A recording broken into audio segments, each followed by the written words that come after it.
Boa tarde a todos. Boa tarde a quem hoje está aqui conosco para conversar um pouco sobre saúde suplementar.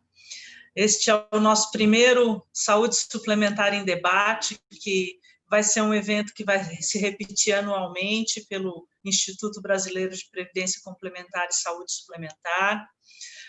Nós estamos neste evento com o apoio do IBA, do ICDS, da FIPECAF e da CAMES.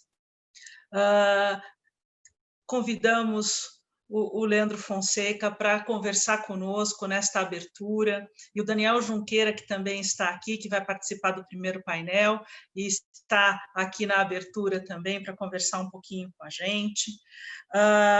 E, assim, o IPCOM está muito feliz de poder tratar da saúde suplementar. Nós, há bastante tempo, estudamos a matéria. O Instituto tem esta finalidade, ele é focado na previdência complementar e na saúde suplementar. Temos aí uma vida ainda curta, mas já temos trabalhado bastante, né? O Daniel nos acompanha já há bastante tempo, é sempre fiel aí no seu apoio ao IPCOM, pelo que eu agradeço muito. E hoje vamos ouvir um pouquinho o Leandro falar aí das perspectivas na saúde suplementar.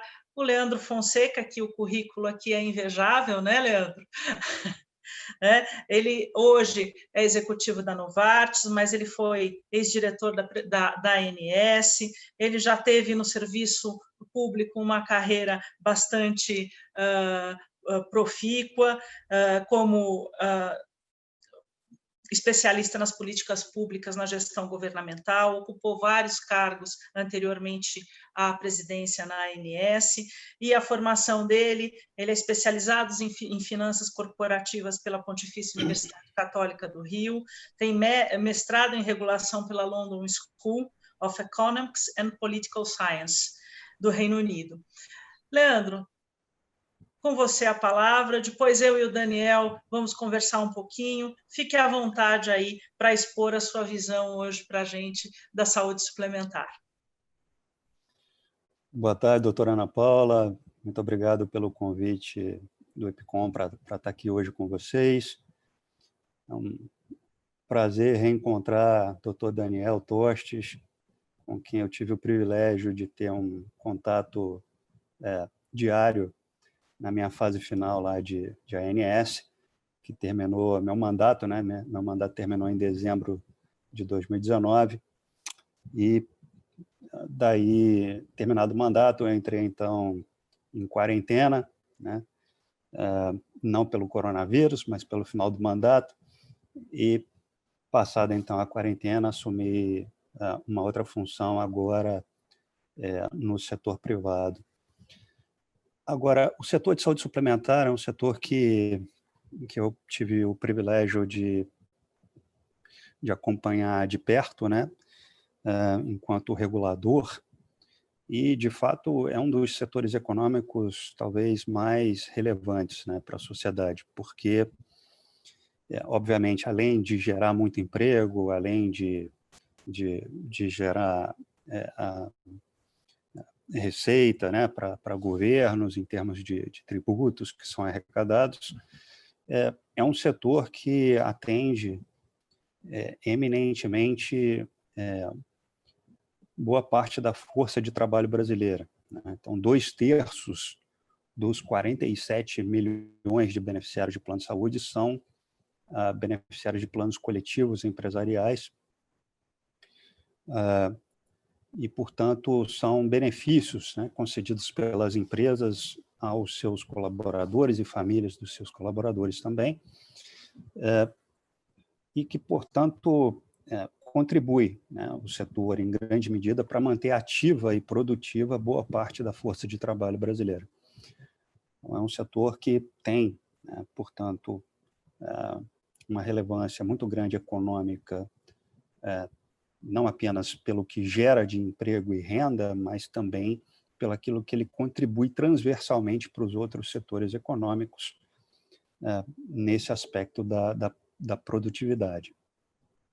É um setor que movimenta aí muitos recursos, tem uma cadeia de valor bastante significativa, né? Além das operadoras, a gente tem prestadores de serviços médicos, e aí inclui hospitais, laboratórios, clínicas, consultórios, e, portanto, é uma cadeia de valor bastante complexa e cuja interação muitas vezes tem alguns conflitos, né? E que, em grande medida, o regulador ele procura atuar nesse mercado buscando o equilíbrio entre as partes, visando, obviamente, o bem-estar social. Eu acho bastante oportuno, inclusive, o IPCOM ter esse propósito de discutir previdência e saúde suplementar. Em algum momento, talvez seja necessário pensar soluções de integração mesmo, né? Para garantir, né, a continuidade da assistência à saúde, né, quando o indivíduo se aposenta, né, e tem aí uma perda de renda. Então, é possível também pensar soluções integrando, né, tanto uma solução mutualista, que é a base do modelo de financiamento da saúde suplementar, quanto também uma solução de capitalização, que faz parte também da lógica de previdência, essencialmente previdência privada, né?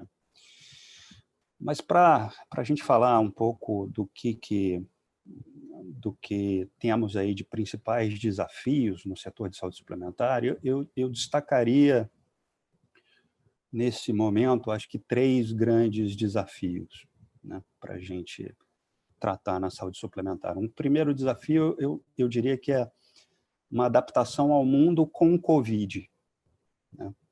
E eu vou elaborar um pouco mais isso adiante. Acho que um segundo desafio importante é falar da preparação para um possível aumento de custos, né? Tanto por conta de tecnologias quanto do envelhecimento populacional.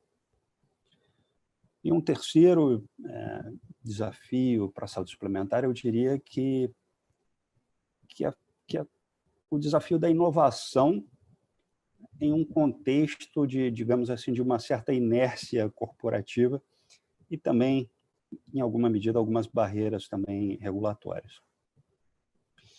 Mas vamos lá no primeiro desafio, que seria o que eu estou chamando de adaptação ao mundo com Covid, né? Eu tenho visto muitos eventos, webinars, seminários, etc., tentando falar do mundo pós-Covid, né? Só que a gente ainda vive no mundo com Covid, né? Então, acho que ao invés de pensar temos que pensar no pós, sim, mas a gente tem que se adaptar também a esse mundo com Covid. E nessa adaptação, né, as operadoras de plano de saúde, especialmente no início aí da pandemia, tiveram uma postura, em geral, muito conservadora, né, natural, diante de um momento de incerteza como a gente vivia, né?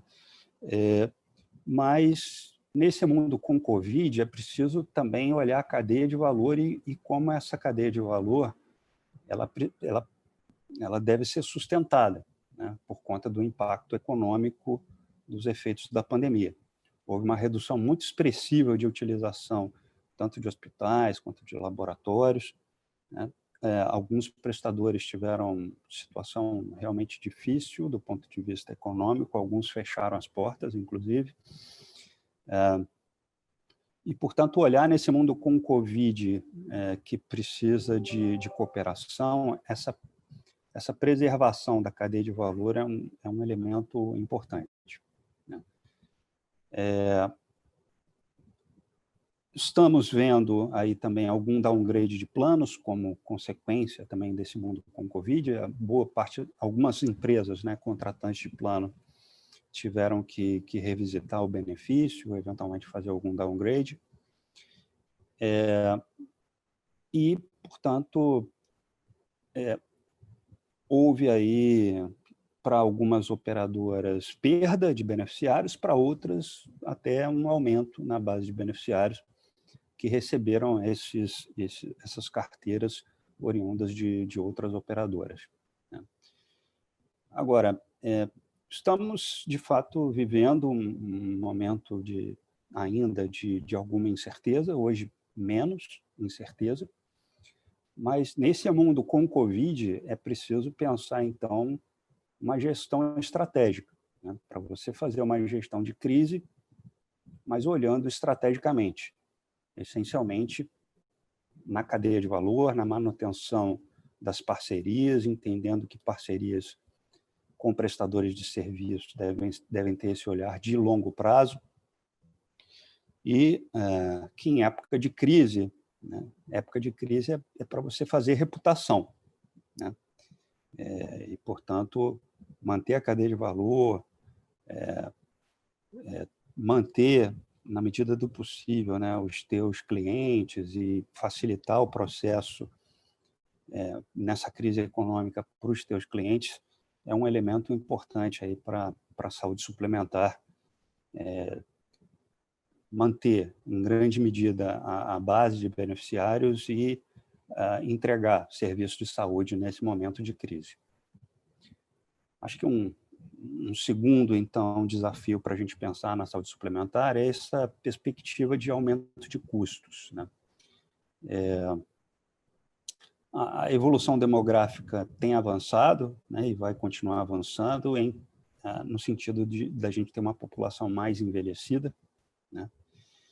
Em grande medida isso é bom, né, porque a alternativa é pior, né? A alternativa ao envelhecimento é pior. Então, em que pese a gente tem a comemorar, né, com esse processo de envelhecimento populacional, afinal estamos vivendo mais, afinal existem aí novas tecnologias em saúde que nos permitem viver mais e melhor, né? Há um custo, né, associado ao provável aumento de frequência de utilização de serviços de saúde, e isso especialmente num contexto econômico agora de queda na renda da população por conta dessa recessão econômica aí que a gente está vivendo, né? E nesse contexto, obviamente, as disparidades regionais e sociais tendem a aumentar, né? Mas é preciso, em grande medida, procurar compatibilizar a demanda, né, por serviços de saúde, por acesso a inovações tecnológicas no serviço de saúde que permitam aumentar a expectativa de vida, aumentar a qualidade de vida, com a sustentabilidade econômica do setor.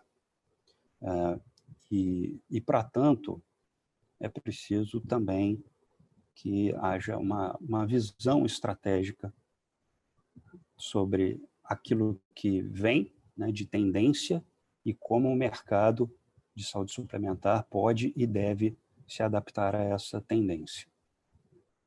Então, no primeiro desafio, eu destacaria a necessidade, então, de gestão estratégica e, nesse desafio, a necessidade de ter uma visão estratégica, antevendo o futuro próximo, né, e se preparando adequadamente para ele.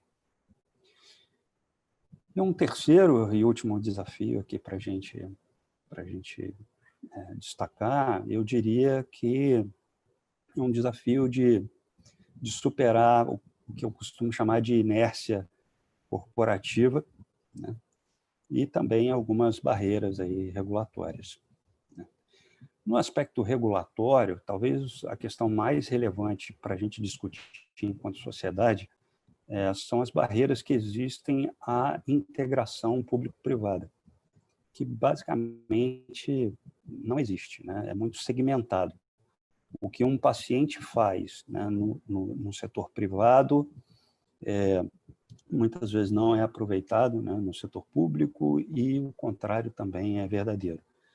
Então, procurar olhar a trajetória do paciente, estando ele no setor privado ou estando ele no setor público, é importante para nós, enquanto sociedade, a gente ter um sistema né, como um todo, mais eficiente, que não desperdice recursos e que não gere redundância, algumas vezes, de procedimentos feitos ou no setor público ou no setor privado, porque não se aproveitou o que foi feito anteriormente.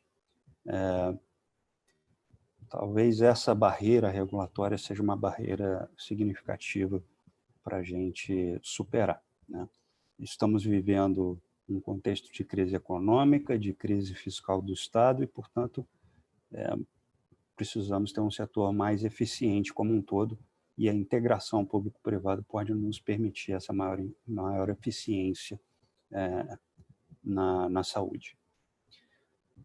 E o que eu chamo de inércia corporativa, em grande medida, tem a ver com um certo conservadorismo nas práticas gerenciais que se observa na saúde suplementar, práticas tradicionais aí de gestão de risco e gestão de rede e da assistência, né? Existe, em grande medida, um mindset, né, de intermediação financeira na gestão dos planos de saúde, ou seja, pegar o dinheiro da mensalidade de um lado e pagar a despesa assistencial do outro, enquanto que a própria agência já vinha incentivando essa mudança de mindset em prol também de se fazer uma gestão de saúde populacional das carteiras das operadoras, ou seja, plano de saúde não é só intermediação financeira, não é só cobertura de risco, mas também deveria atuar como gestor de saúde da sua população. Isso implica, em grande medida, com que a operadora até reveja a sua missão estratégica. Então, se vocês repararem, eu falei um pouco de gestão estratégica, falei de visão estratégica e falei também de missão estratégica. Eu acho que, em grande medida, o setor ele vem evoluindo bastante ao longo dos anos,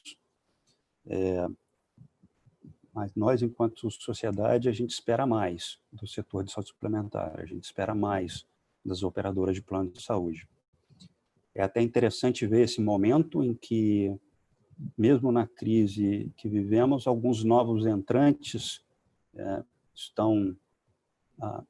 começaram a atuar, né, na saúde suplementar, algumas novas operadoras com formato digital, procurando olhar mais o seu beneficiário, fazer uma coordenação desse cuidado, né, do beneficiário na sua assistência.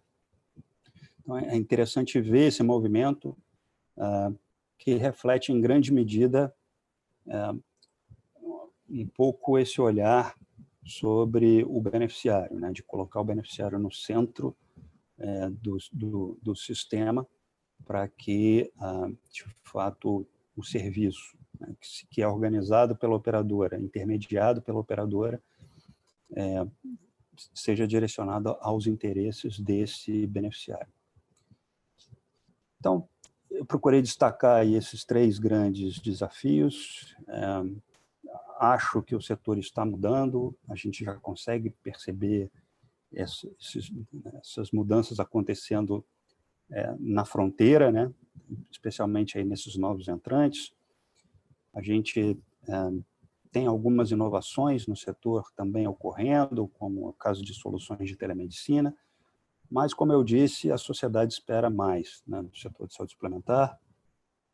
E quando a gente olha o contexto de crise fiscal, né, do Estado brasileiro, é de se esperar que haja um espaço natural sendo criado para o setor privado de saúde, né?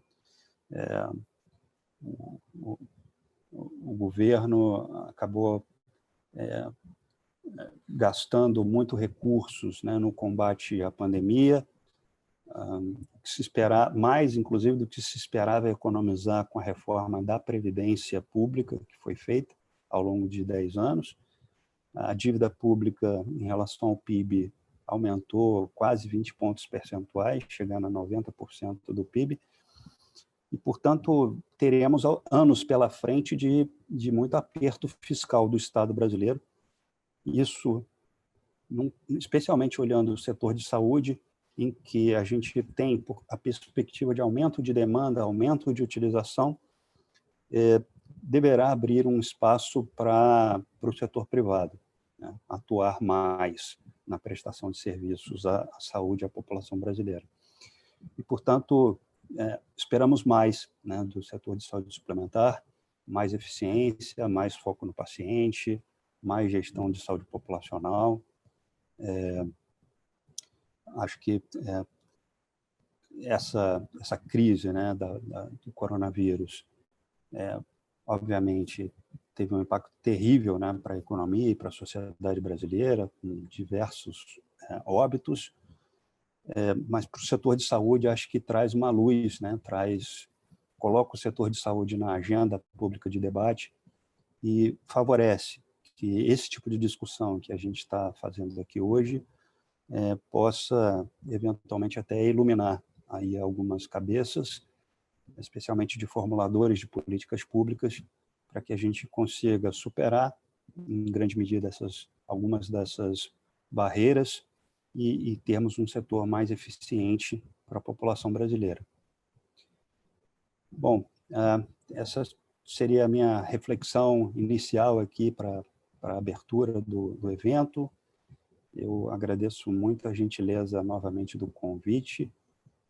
Espero que as reflexões façam algumas pessoas pensarem, né? E desejo muito sucesso aí para vocês no evento de hoje. Fiquei muito honrado pelo convite, tá bom? Muito obrigada, foi realmente uma honra recebê-lo. O IPCOM tem muito interesse em contribuir com esse setor, e eu só vou dar uma pequena devolutiva para o Daniel, para o Leandro, que estávamos falando de políticas realmente, e tanto o setor de previdência complementar, que foi muito bem colocado, né, da possibilidade do mutualismo, da cooperação que existe, né, inclusive no pós-emprego, né, a necessidade que se tem de uma cobertura pós-emprego. Então, tanto no setor de previdência complementar como no de saúde suplementar, o que talvez também a gente se ressinta, não obstante o arcabouço constitucional riquíssimo que nós temos sobre as duas matérias, é realmente o reconhecimento da missão, né? O reconhecimento da política que está desenhada, do planejamento estratégico. O que muitas vezes eu sinto, e agora não falando como advogada, como pessoa, como cidadão, é como a gente pode reconhecer, né, qual é o plano, né? Todo mundo tem um plano. O plano da Constituição, claro, ele é ousadíssimo, né? Afinal de contas, um artigo 196 não é muito simples de cumprir. Mas a pergunta é, nós temos um objetivo comum desenhado, que também é o que carece da previdência complementar, de um planejamento estratégico. A saúde suplementar é a própria saúde pública, né? O SUS, que tem riquíssima base constitucional também, ele apresenta um projeto, e esse projeto se unifica. Eu coloco isso para vocês dois apenas para uma reflexão final, porque, infelizmente, o nosso painel poderia demorar umas 2 horas, umas 3 também estava valendo, mas ele é curto, e justamente porque o webinar tem essa finalidade, mas coloco isso para vocês, Daniel, Leandro, para comentarem um pouco só qual a missão que a gente vê lá na frente. Diga lá, Daniel. Eu vou... Bom, em primeiro lugar, também gostaria de agradecer a Ana Paula, ao IPCOM, pelo gentil convite. Ao Leandro também rendo aqui minhas homenagens. Foi um prazer inenarrável assim, acompanhar a trajetória do Leandro ali enquanto presidente da INS. Sinto saudades, mas sei que também hoje está bastante feliz e isso também me deixa muito feliz. Então, é um prazer aqui estar ladeando essa mesa aqui com o ex-presidente da INS, que hoje eu posso chamar de amigo, né? Bom, aproveitando aqui o gancho, Leandro, da pergunta aparentemente simples da Ana Paula, mas de grande profundidade, eu diria que, ao menos no âmbito da INS, e já emendo a minha pergunta, me parece haver uma clareza em relação à missão estratégica da agência e ao planejamento estratégico, tanto a médio quanto a longo prazo. E aí eu vou emendar logo a pergunta, Leandro, para que você se sinta absolutamente à vontade para contextualizar a resposta dentro do planejamento estratégico da agência. Uma das grandes dificuldades que a gente tem hoje do setor de saúde suplementar é o financiamento por conta de vários fatores, mas dentre eles da excessiva fragmentação do cuidado, né? Uma perspectiva muito seccionada, como você muito bem ponderou em relação ao SUS, mas mesmo na saúde suplementar a gente vê um mercado muito desalinhado, né? E, como você bem tocou, há uma perspectiva muito bem assimilada hoje na ANS de que a operadora de plano de saúde tem que ser, além de tudo, uma gestora do cuidado de saúde do paciente. Como que seria possível, Leandro, para você, considerando que um dos principais atores da saúde suplementar hoje não está inserido no marco regulatório, né, que são os hospitais, os prestadores de serviço em geral, pelo menos não de forma direta, né, a ANS não tem sobre si a prerrogativa de regular diretamente a atuação dos prestadores de serviço. Como que você verifica essa possibilidade de que a ANS consiga induzir esse realinhamento? Quer dizer, como que seria possível, de fato, reverter todo esse financiamento projetado para o setor de saúde suplementar em valor em saúde, que é algo que você sempre falou muito bem, né, em como devolver valor em saúde para o paciente, como que a gente consegue, de fato, entregar um melhor conteúdo em termos de saúde para o paciente, e principalmente relacionando com o próprio valor financeiro, né, porque normalmente a gente confunde os dois conceitos, mas pagar bem não significa necessariamente ter uma boa saúde à sua disposição. Então, assim, na verdade, a pergunta é basicamente em relação à visão estratégica da ANS sobre o sistema de saúde suplementar e como seria possível contornar essa dificuldade do raio regulatório não atingir um dos principais atores da saúde suplementar, mas que naturalmente devem estar envolvidos nesse grande ambiente de discussão que é projeção de valor em saúde. Excelente ponto. Para tentar endereçar, primeiro a questão da doutora Ana Paula, depois a tua, doutor Daniel. No caso da saúde pública, a doutora Ana Paula citou aí o artigo 196 da Constituição, aquele que fala que a saúde é direito de todos e dever do Estado. O que eu acho que muita gente acaba não continuando a ler o artigo, né? Porque o artigo ele continua falando que esse direito de todos e dever do Estado ele é garantido mediante políticas sociais e econômicas, né? Que visem a redução do risco, etc., de doença, etc. Mas tem ali, portanto, já uma previsão na Constituição de que esse direito de todos e o dever do Estado ele vai ser garantido mediante políticas sociais e econômicas e que, portanto, ter um plano, como a doutora Ana Paula citou, é de fato relevante. No caso da saúde suplementar, esse plano, em termos de política pública, ele está expresso essencialmente na agenda regulatória, né, da ANS. E, em relação ao ponto que o doutor Daniel colocou, desse desafio de se regular um sistema, né, que possui vários elos nessa cadeia de valor, e o regulador ele está com um mandato apenas sobre um desses elos, né, da cadeia de valor,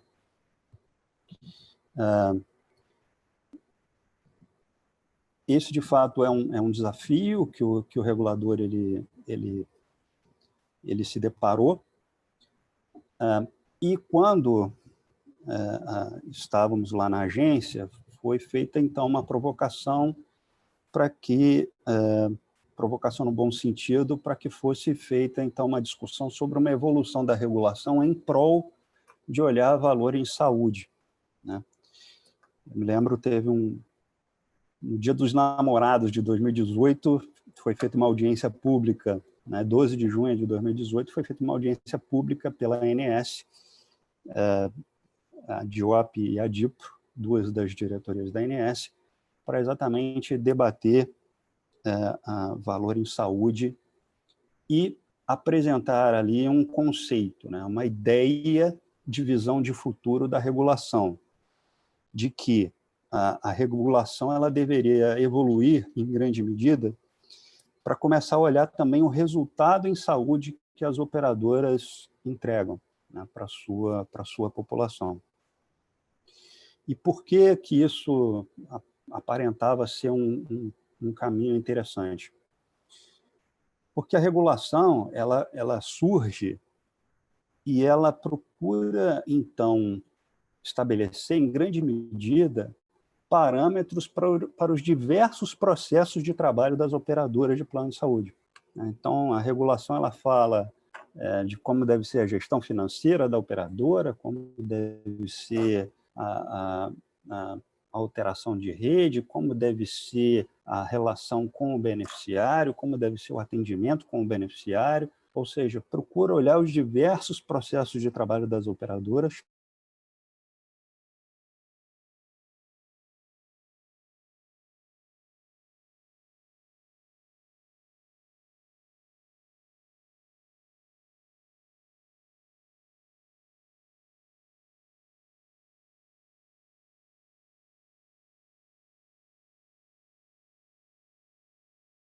são reputacionais, né, de APS, o programa de qualificação, e, portanto, criam determinadas reputações, induzem determinados comportamentos, mas, à época, né, que promovemos, então, essa discussão lá em 2018, havia ali uma visão de que a regulação ela deveria olhar para além dos processos e para além desses incentivos, começar a olhar também o resultado em saúde entregue pelas operadoras para o seu conjunto de beneficiários.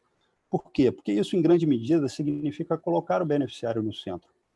Isso, em grande medida, significa uma indução mais concreta para que a operadora faça uma gestão da sua rede, não nesses moldes tradicionais, mas sim procurando olhar o resultado em saúde que é entregue, né, para o seu beneficiário.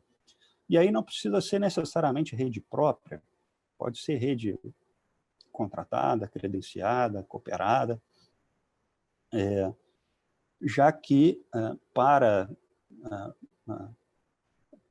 efeitos, né, de competição, estaria se induzindo dessa forma uma competição baseada em qualidade, na qualidade da assistência efetivamente prestada e medindo essa qualidade em termos de resultado em saúde entregue para a população daquela operadora. Essa discussão acabou não avançando tanto, né, durante a gestão, algo que eu, à época, entendi que precisava de um amadurecimento interno, um amadurecimento institucional ainda, e que, em grande medida, poderia, né, ser algo a ser, foi algo, né, plantado e que poderia semear e gerar frutos um pouco mais adiante. Eu acredito, tentando finalizar aqui a resposta ao Dr. Daniel, de que a agência está amadurecendo esse conceito, tem todo um processo aí de aprendizado institucional e acredito que a regulação pode e vai acabar caminhando, né, para esse sentido, para olhar um pouco mais o resultado em saúde que as operadoras entregam e, com isso, em alguma medida, alinhar, né, os interesses e os propósitos dos diversos elos da cadeia de valor da saúde suplementar em prol do beneficiário, em prol do serviço que é entregue a esse beneficiário.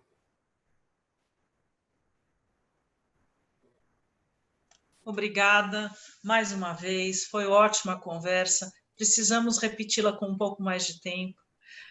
Agradeço a sua presença, agradeço aqui o Daniel, que vai continuar conosco no próximo painel para falar um pouquinho de tecnologia, né, e saúde suplementar. E este painel, a nossa sessão de abertura não poderia ter sido melhor com esta conversa. Agradeço muitíssimo a todos e passaremos ao próximo painel dentro em breve. Muito obrigada, doutor Leandro, por ter comparecido, pelo seu tempo, que eu sei que é bastante precioso. Obrigado, doutora Ana Paula. Para mim foi um prazer estar aqui. Daniel, fica com Deus. Um abraço. Valeu, Leandro. Abração. Bom dia, obrigada.